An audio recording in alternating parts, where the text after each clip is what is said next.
إن الحمد لله نحمده ونستعينه ونؤمن به ونتوكل عليه ونعوذ بالله من شرور أنفسنا ومن سيئات أعمالنا من يهده الله فلا مضل له ومن يضلل فلن تجد له وليا مرشدا اللهم صل على محمد وعلى آل محمد كما صليت على إبراهيم وعلى آل إبراهيم وبارك على محمد وعلى آل محمد كما باركت على إبراهيم وعلى آل إبراهيم إنك حميد مجيد.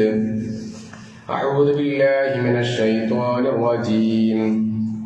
يا أيها الناس اتقوا ربكم الذي خلقكم من نفس واحدة وخلق منها زوجها وبث منهما رجالا كثيرا ونساء واتقوا الله الذي تساءلون به والأرحام إن الله كان عليكم رقيبا.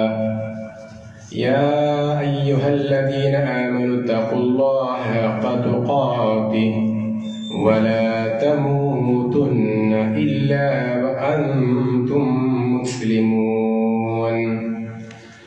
يا أيها الذين آمنوا اتقوا الله وقولوا قولا سديدا يصلح لكم أعمالكم ويغفر لكم ذنوبكم ومن يطع الله ورسوله فقد فاز فوزا عظيما.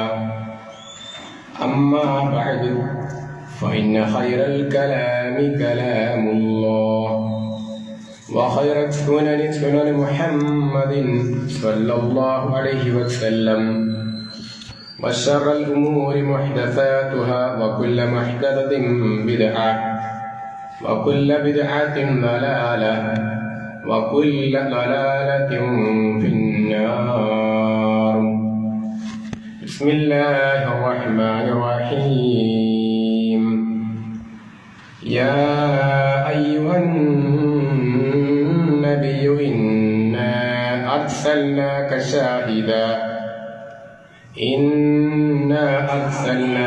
شاهدا ومبشرا ونذيرا وداعيا إلى الله بإذنه وسراجا منيرا.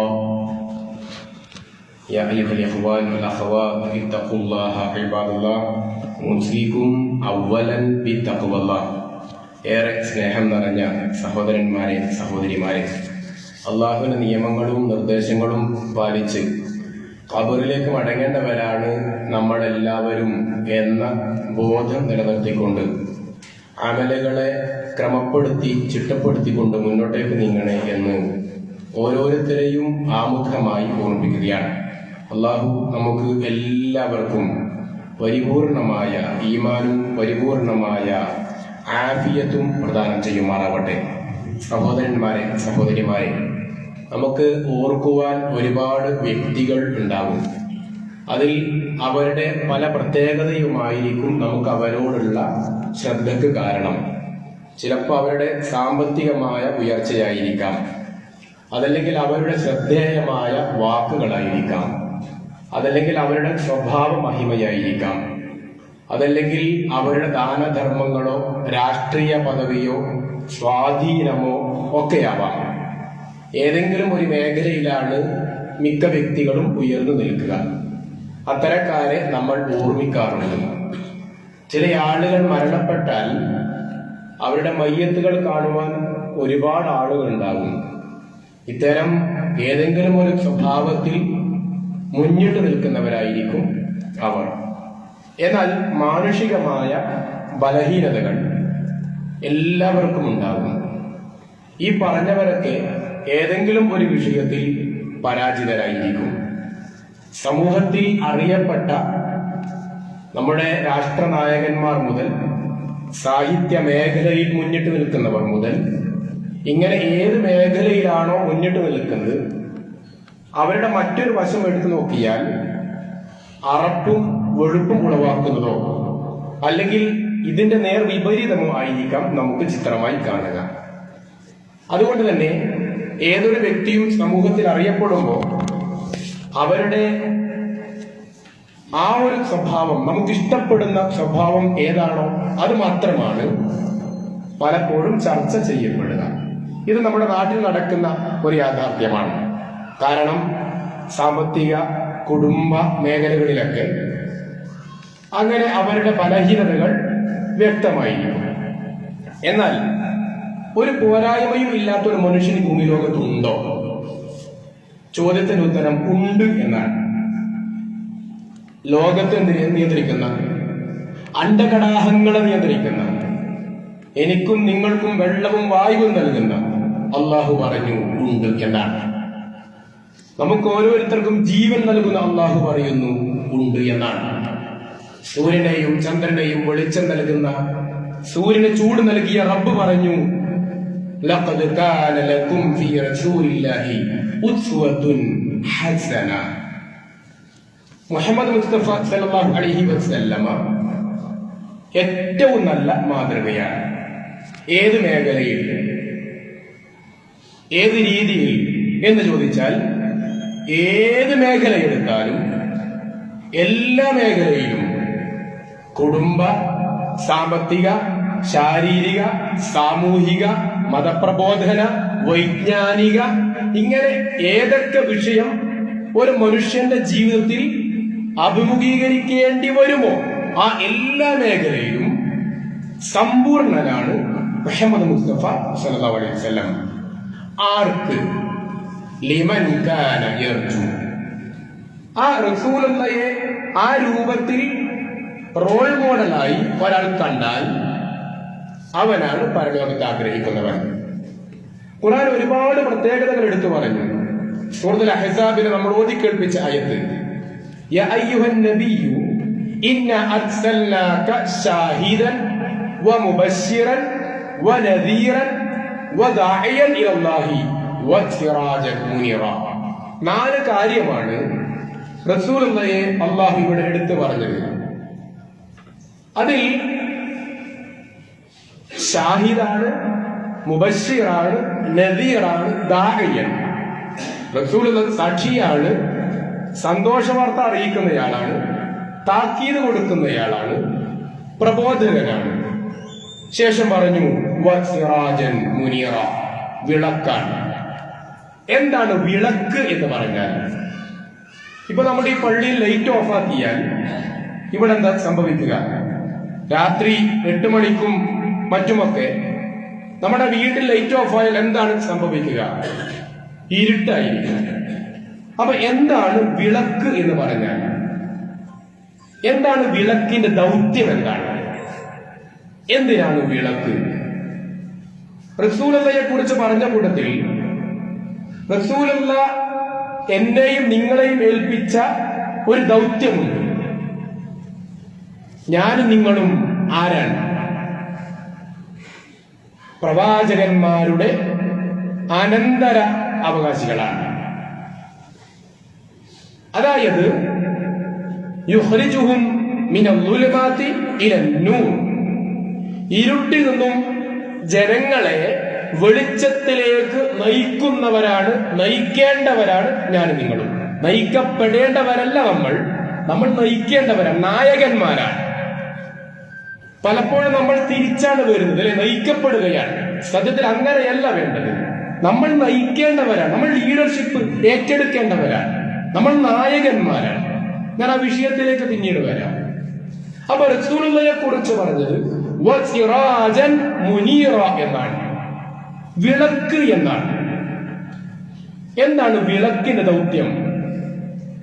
ഒരു മനുഷ്യൻ ഒരു ഭാരം ചുമക്കാൻ കഴിയാതെ വഴിയിൽ നിൽക്കുന്നു.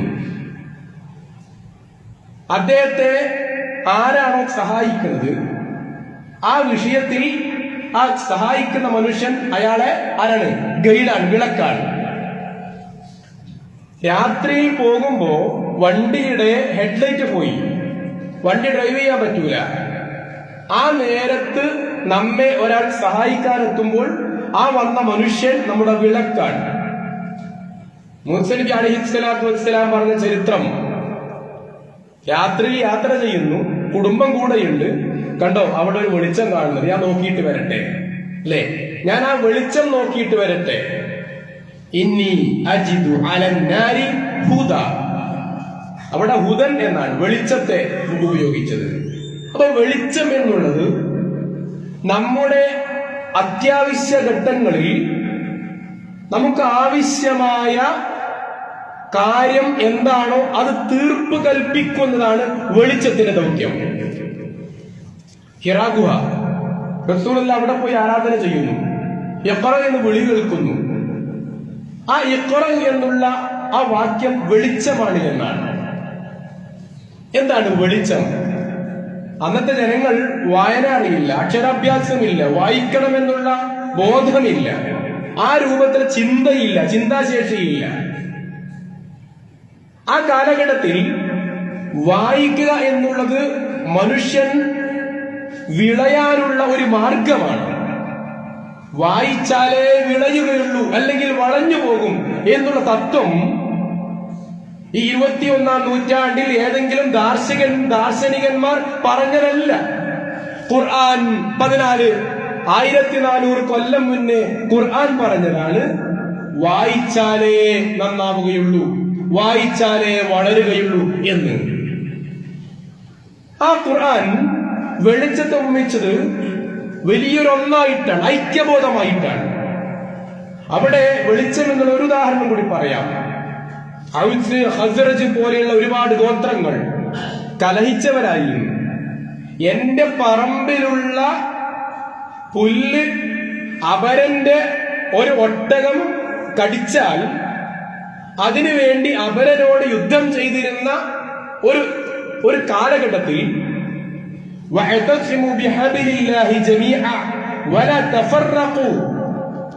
എന്നുള്ള ആ പ്രഖ്യാപനം ഖുർആൻ നടത്തിയത് അതൊരു വെളിച്ചമാണ്. അതൊരു ഇരുട്ടാണ്. യുദ്ധം എന്നുള്ളത് ഇരുട്ടാണ്.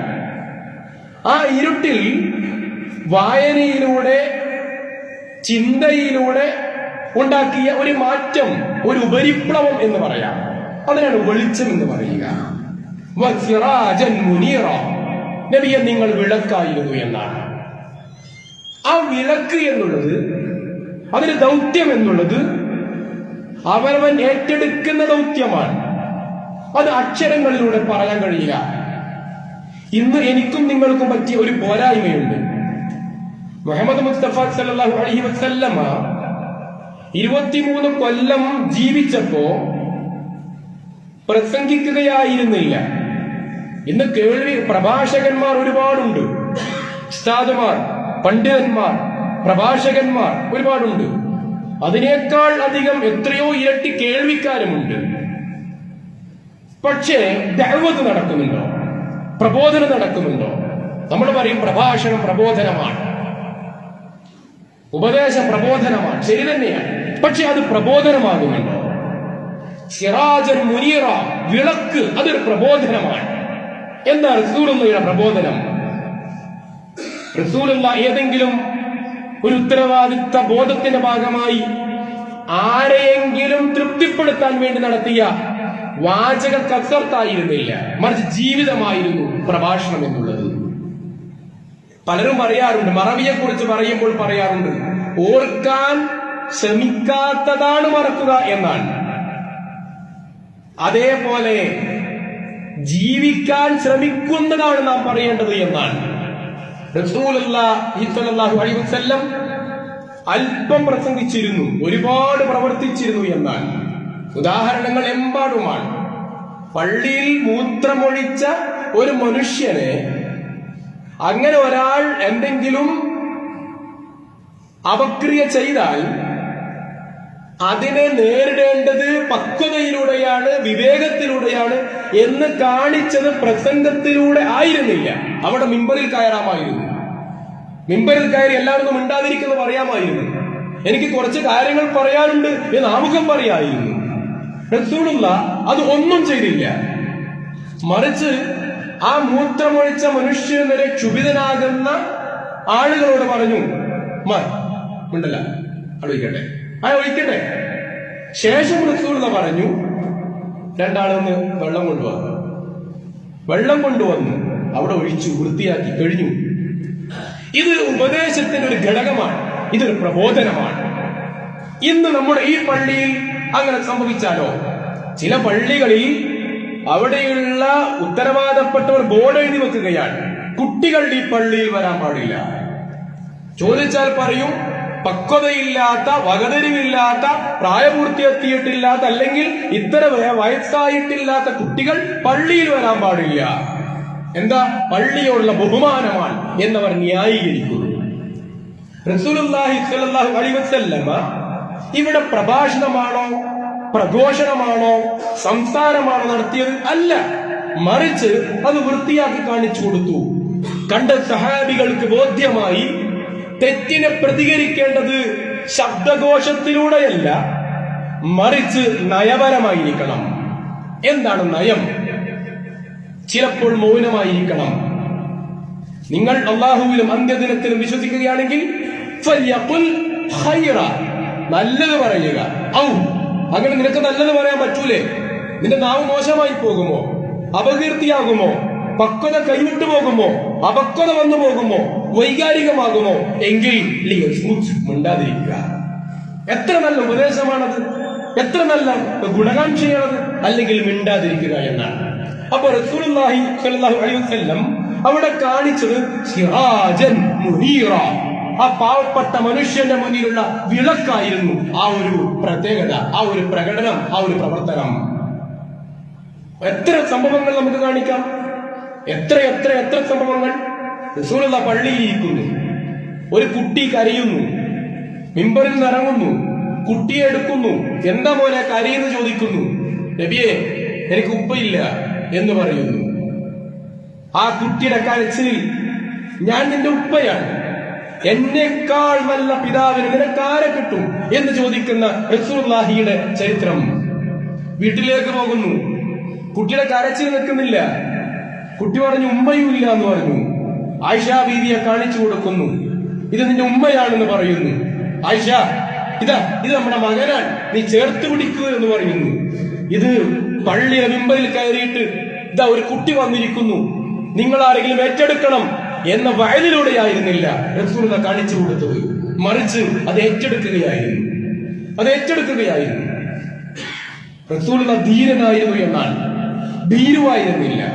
യുദ്ധക്കളത്തിൽ ഇന്ന് നാട്ടിൽ എന്തെങ്കിലും പ്രശ്നമുണ്ടാകുമ്പോ നേതാക്കന്മാർ കൽപ്പിക്കും, ചാനലുകൾക്ക് മുമ്പിൽ റിമോട്ടുകളുമായി നേതാക്കന്മാർ ചാനലുകളിൽ വാർത്ത കാണുന്നു. എന്നാൽ റസൂലുള്ളാഹി യുദ്ധക്കളത്തിൽ ഉണ്ടായത് ഏറ്റവും മുമ്പിലായിരുന്നു. ആദ്യത്തിൽ ഉണ്ടായത് റസൂലുള്ളാഹിയായിരുന്നു. ഏത് യുദ്ധക്കളത്തിന്റെ ചരിത്രമെടുത്താലും ആ യുദ്ധത്തിന്റെ ലീഡർഷിപ്പ് റസൂലുള്ളാഹിയായിരുന്നു.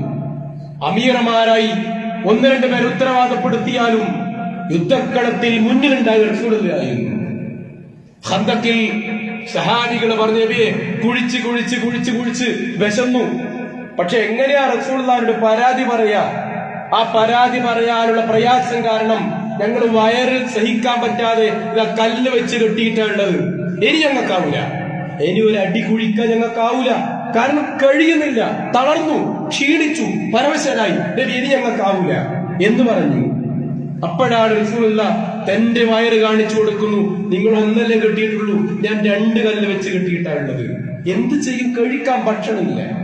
പക്ഷേ ആ പരാതിയോ പരിഭവമോ റസൂലുള്ളാഹി പറഞ്ഞിട്ടില്ല. എന്തുകൊണ്ട്? ആ പരാതി ഇപ്പോ പറഞ്ഞിരുന്നെങ്കിൽ മറ്റുള്ളവർക്ക് എന്നെക്കാൾ പ്രയാസമാകും. നബിക്ക് വിശപ്പോ, അപ്പൊ ഞങ്ങൾ എങ്ങനെയാ പണിയെടുക്കുക എന്നുള്ള പ്രയാസം ഉണ്ടാകും. ഒരാൾ ഒരു മുന്തിരി കൊടുക്കുകയാണ്, ആ മുന്തിരി റസൂലുള്ളാഹി ഒറ്റക്ക് തിന്നു. റസൂലുള്ളാഹി സ്വല്ലല്ലാഹു അലൈഹി വസല്ലം ഒരിക്കലും ഒറ്റക്ക് ഒരു സാധനം കഴിച്ചിരുന്നില്ല. ഷെയർ ചെയ്യും, ആര് സദഖ ചെയ്താലും ഷെയർ ചെയ്യുമായിരുന്നു, ഒറ്റക്ക് തിന്നാറില്ല. ഒരു തവണ മുന്തിരി കിട്ടുകയാണ്, ആ മുന്തിരി റസൂലുള്ളാഹി ഒറ്റക്ക് ഇങ്ങനെ തിന്നാൻ സഹാബികൾ വിചാരിച്ചു അടുത്ത മുന്തിരി കിട്ടും. പിന്നെ റസൂലുള്ളാഹി വായിടുന്നു, അപ്പോഴും സഹാബികൾ വിചാരിക്കുന്നത് അടുത്ത അങ്ങോട്ട് ചോദിക്കും, അടുത്ത കിട്ടും. അങ്ങനെയുണ്ടല്ലോ, വായിന്ന് വെള്ളം വരുന്നൊരു അവസ്ഥ അല്ലെ. മുന്തിരി മുഴുവൻ തീർന്നു. സഹാബികൾ ചോദിക്കുന്നു, അല്ല നബിയെ, ഇത് വടയെടുത്ത് ഞങ്ങൾക്ക് കിട്ടിയിട്ടില്ലല്ലോ, നബി ഞങ്ങൾക്ക് തന്നിട്ടില്ലല്ലോ. അപ്പൊ റസൂലുള്ളാഹി പറഞ്ഞു, ആ മുന്തിരിക്ക് പുളി ഉണ്ടായിരുന്നു. ആ പുളിയുള്ള മുന്തിരി എങ്ങാനും നിങ്ങൾക്ക് ഞാൻ വിതരണം ചെയ്താൽ അത് തന്നവരോട് നിങ്ങൾക്ക് ഒരു വിഷമുണ്ടാവും.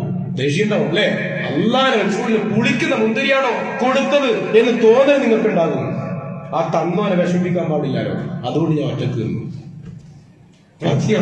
മുനീറ, ഇതാണ് മുനീർ, പ്രകാശിക്കുന്ന വിളക്ക് എന്നാൽ. ഈ ഒരു പ്രകാശമാണ് റസൂലുള്ളാഹിയെ അള്ളാഹു പഠിപ്പിച്ചത്. അതുകൊണ്ടാണ് റസൂലുള്ളാഹിയെ മാത്രം യാ മുഹമ്മദ് എന്ന് ഖുർആൻ വിളിച്ചിട്ടില്ല. ഖുർആൻ എവിടെ പരിശോധിച്ചാലും യാ മുഹമ്മദ് എന്ന് വിളിച്ചിട്ടില്ല. അമ്പിയാക്കന്മാരെയൊക്കെ അങ്ങനെ വിളിച്ചിട്ടുണ്ട്. മൂസ നബിയെ, ഈസ നബിയെ, ഹൂദ് നബിയെ, സാലിഹ് നബിയെ ഒക്കെ വിളിച്ചു. യാ ആദം ഉസ്കുൻ, എല്ലയോ ആദം എന്ന് വിളിച്ചു. യാ സക്കരിയ ഇന്നാ നുബശ്ശിറുക, സക്കരിയ എന്ന് വിളിച്ചു. യാ ലൂത്ത്, ലൂത്ത് എന്ന് വിളിച്ചു. യാ ദാവൂദ് ഇന്നാ ജഅൽന, ദാവൂദ് എന്ന് വിളിച്ചു. ഇങ്ങനെ യാ ഈസ ഇന്നി മുതവഫീക, ഈസ എന്ന് വിളിച്ചു. യാ മൂസ, മൂസ എന്ന് വിളിച്ചു. എല്ലാ നബിമാരെയും നബിയുടെ പേരാണ് വിളിച്ചിട്ടുള്ളത് ഖുർആൻ. പക്ഷേ റസൂലുള്ളാഹി സ്വല്ലല്ലാഹു അലൈഹി വസല്ലമയെ പേര് വിളിച്ചിട്ടില്ല.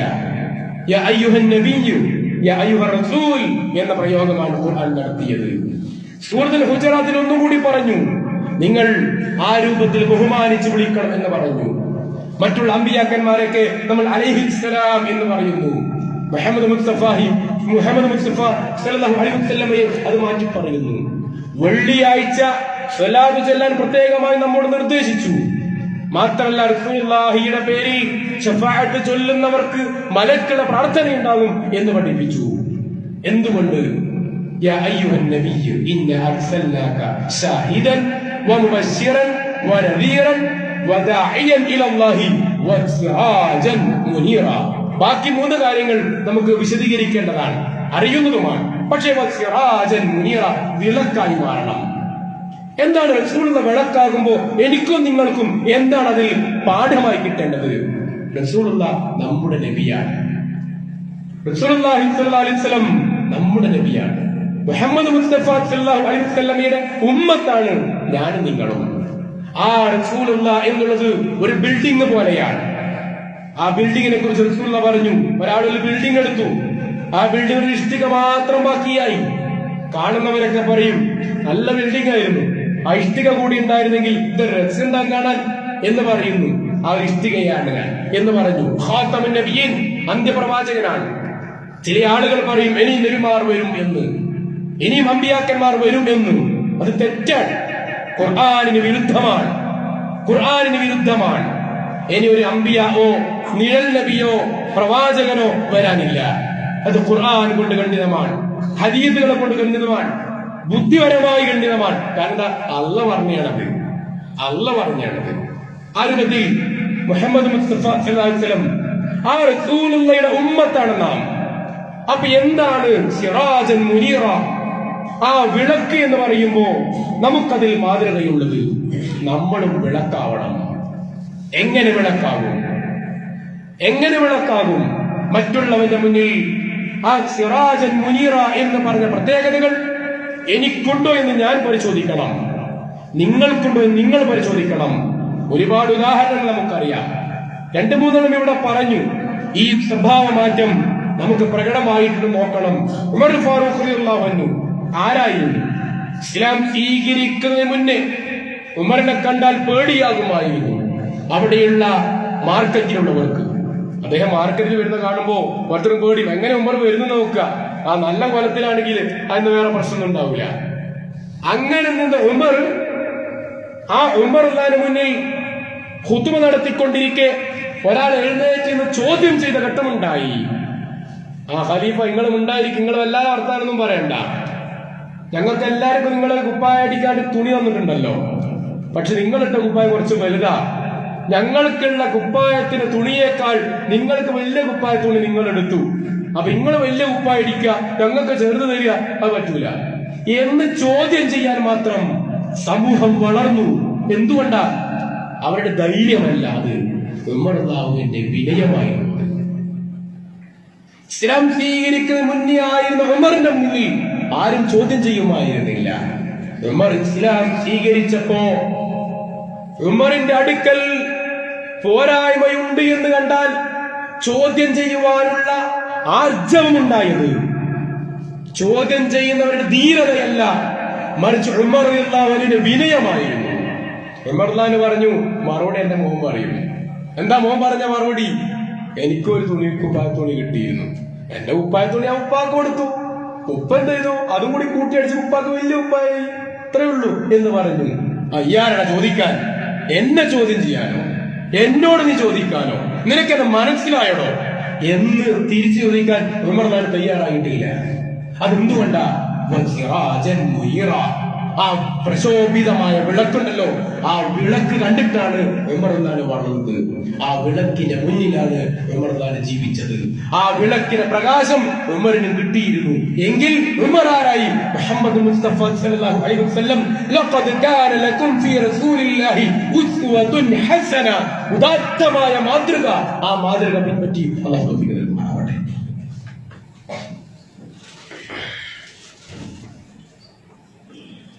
إن الحمد لله وصلى الله على خاتم الأنبياء والمرسلين وعلى آله وصحبه أجمعين وعلى من تبع الهدى إلى يوم الدين.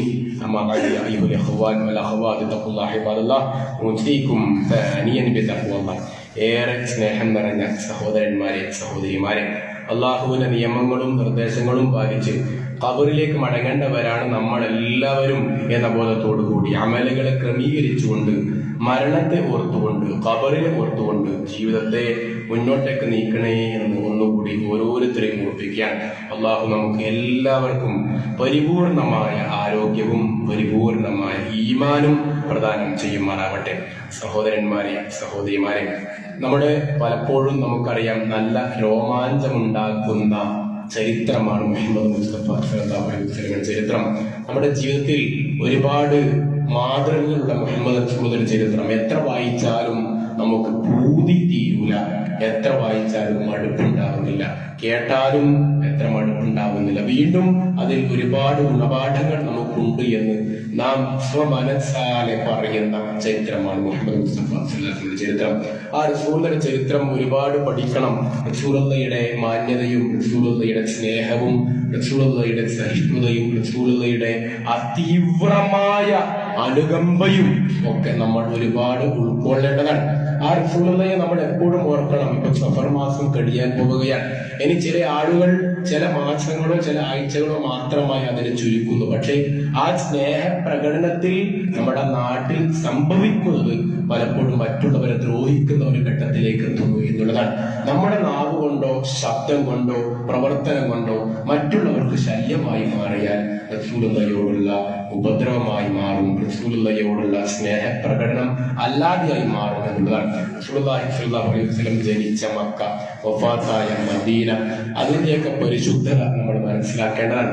ആ രൂപത്തിൽ റസൂലുള്ളാഹിയെ വാക്കുകൊണ്ടും നാക്കുകൊണ്ടും നോക്കുകൊണ്ടും കൽപ്പുകൊണ്ടും നമ്മൾ പരിപൂർണമായും സ്നേഹിക്കണം. റസൂലുള്ളാഹി പറഞ്ഞതുപോലെ നമ്മെക്കാൾ നമ്മുടെ ശരീരത്തെക്കാൾ സ്നേഹിക്കേണ്ടതായ നബി കരീം സല്ലല്ലാഹു അലൈഹി വസല്ലമയാണ്. ആ റസൂലുള്ളാഹിയുടെ പേരിൽ പരമാവധി സ്വലാത്ത് നമ്മൾ അധികരിപ്പിക്കണം. സ്വലാത്ത് പരമാവധി പറ്റാവുന്ന നേരങ്ങളിൽ ഒക്കെ നാം ചൊല്ലണം. നമ്മള് മലക്കുകൾ പ്രാർത്ഥന കിട്ടുന്ന 20ഓളം ഘടകങ്ങളിൽ ഒരു ഘടകം റസൂലുള്ളാഹിയുടെ പേരിൽ സ്വലാത്ത് ചൊല്ലുമ്പോഴാണ്. റസൂലുള്ളാഹിയുടെ പേരിൽ നമ്മൾ സ്വലാത്ത് ചൊല്ലുമ്പോൾ മലക്കുകൾ നമുക്ക് വേണ്ടി പ്രാർത്ഥിക്കും. ഇത് ഹദീസിൽ വന്ന സംഗതിയാണ്. അതേപോലെ വെള്ളിയാഴ്ചയുടെ സ്വലാത്തിന്റെ പ്രത്യേകത നമുക്ക് അറിയാവുന്നതാണ്. ആ രൂപത്തിൽ സ്വലാത്ത് പരമാവധി അധികരിപ്പിക്കണം. നമ്മുടെ പ്രായം കുറഞ്ഞുകൊണ്ടിരിക്കുന്നു, ലോകത്തിന്റെ പ്രായം കുറഞ്ഞുകൊണ്ടിരിക്കുന്നു. അതുകൊണ്ട് തന്നെ എപ്പോഴാണ് മരിക്കുക എന്ന് നമുക്കറിയില്ല. അതുകൊണ്ട് മലക്കുകളുടെ പ്രാർത്ഥന കിട്ടുന്ന വിഭാഗങ്ങളിൽ ഒരു ഭാഗം റസൂലുള്ളാഹിയുടെ പേരിൽ സ്വലാത്ത് ചൊല്ലുന്നവരാണ്. അതുകൊണ്ട് തന്നെ നമ്മുടെ ഇരുത്തത്തിലും നടത്തത്തിലും പ്രത്യേകിച്ച് വെള്ളിയാഴ്ചകളിലൊക്കെ സ്വലാത്ത് അധികരിപ്പിക്കുവാൻ നമ്മൾ തയ്യാറാവുക. അല്ലാഹു തൗഫീഖ് നൽകുമാറാകട്ടെ. അർഹമർ റഹീം അല്ലാഹുവേ, മുസ്ലിമായി മുഅ്മിനായി ജീവിക്കുവാനും മരിക്കുവാനുമുള്ള തൗഫീഖ് നമുക്ക് എല്ലാവർക്കും പ്രദാനം ചെയ്ത റഹ്മാനെ, എല്ലാം കാണുന്ന അർഹമർ റഹീം അല്ലാഹുവേ, ലാ ഇലാഹ ഇല്ലല്ലാഹ് എന്ന് അംഗീകരിച്ച് മരിക്കുന്നവരിൽ ഞങ്ങളെ ഉൾപ്പെടുത്തണേ അല്ലാഹ്. ലാ ഇലാഹ ഇല്ലല്ലാഹ് എന്ന് പ്രഖ്യാപിച്ച് മരിക്കുന്നവരിൽ ഞങ്ങളെ